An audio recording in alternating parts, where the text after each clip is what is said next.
1. Rule number 1 is never lose money. Rule number 2 is never forget rule number 1. Buffett's point sounds simple here, but it's disarmingly complex. Of course, as an investor you're trying to profit in the market, but one of the best ways to do that is by avoiding loss. When you eliminate decisions that expose your portfolio to loss, what's left is more likely to be a gain. When you have more money in your portfolio, you can compound your gains even faster. This approach has implications for how you invest. Buffett's quote suggests that instead of looking for the highest upside, you should be looking to avoid loss first and only then look at gains. That's a different mindset from investors who view the stock market as a slot machine. Here are 2 hot investments that Buffett says he's avoiding. 2. Opportunities come infrequently. When it rains gold, put out the bucket, not the thimble.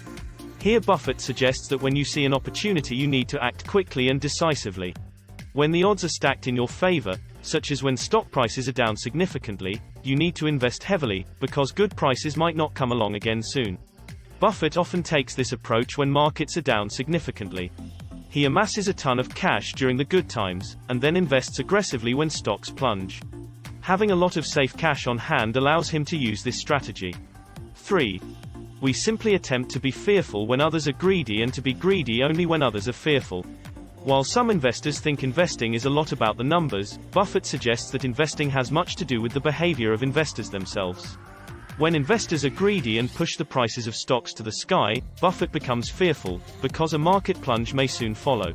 In contrast, when investors run away from the market or a specific stock, Buffett becomes more interested because prices are cheaper. When stocks are cheaper, they don't have the same risk as when they're expensive. And this is how Buffett thinks about avoiding losses. In early 2020, the market plunged as worries about COVID rattled investors. However, some investors dove into the market amid the fear, and the market rallied furiously off its lows. 4. It's far better to buy a wonderful company at a fair price than a fair company at a wonderful price. While some value investors focus on buying only the cheapest companies, Buffett suggests a better course of action is to buy wonderful companies, those with better economics and competitive positions. Part of the difficulty here is that whereas fair companies may go on sale relatively frequently, the great companies rarely look cheap. But a company with a good competitive advantage will likely continue to make money over time, and it can bail you out if you purchase at a too high price. That may not be the case for a fair company, which may falter and never return to your purchase price or beyond it. Along these same lines, Buffett has been a long-time buyer of Bank of America, a bank with branches across the country and an enviable deposit franchise. As of the second quarter of 2022, it occupies the second largest position in Berkshire Hathaway's portfolio and the stake is worth more than $32 billion. 5. The most important quality for an investor is temperament, not intellect. You need a temperament that neither derives great pleasure from being with the crowd or against the crowd. Here again Buffett touches on the value of temperament for a successful investor rather than intelligence. Rather than trying to go with or against the crowd, investors should analyze what's going on in the market, regardless of who likes what stock. By focusing on the objective facts, investors can make decisions that are relatively free of emotion and make better choices. 6. The stock market is a no-called strike game. You don't have to swing at everything, you can wait for your pitch.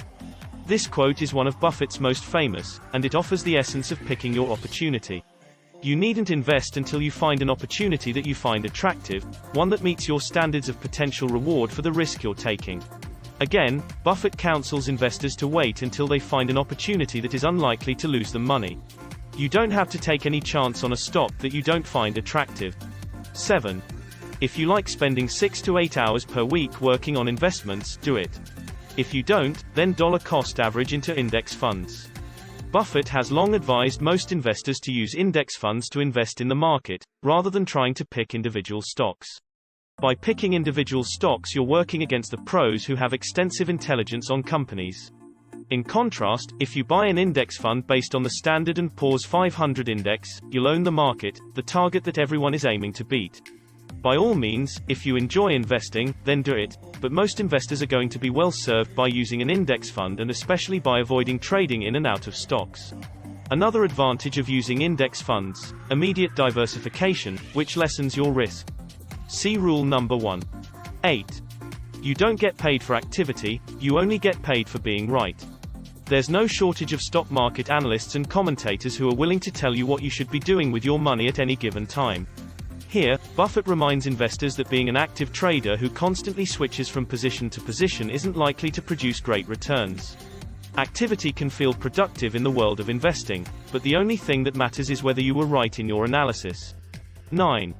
After all, you only find out who is swimming naked when the tide goes out. Investing can feel easy at times. Bull markets can last a long time and rallies can be fierce. But Buffett tells us that it's only when things get tough that we find out who's really protected and prepared to outlast the storm. At several points in his investing career, Buffett has temporarily appeared out of step with the current climate. But inevitably, the environment shifts and those who once looked smart are revealed to be swimming without their trunks on. Always make sure that your portfolio is positioned to survive a bear market. For further information, check the link in the description.